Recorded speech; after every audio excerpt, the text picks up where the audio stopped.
নমস্কার, সবাই কেমন আছো? চলে এসেছি আজকে আরও একটা নতুন ভিডিও নিয়ে। আজকে গিয়েছিলাম আমার মামার বাড়ি।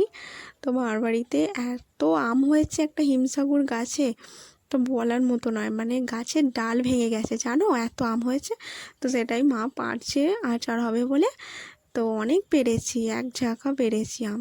আর ওই যে টালির চাল, ওইটা আমার মামার বাড়ি। আমার মামার বাড়ির আশেপাশে পুরো বন জঙ্গলে ভর্তি, প্রচুর গাছ।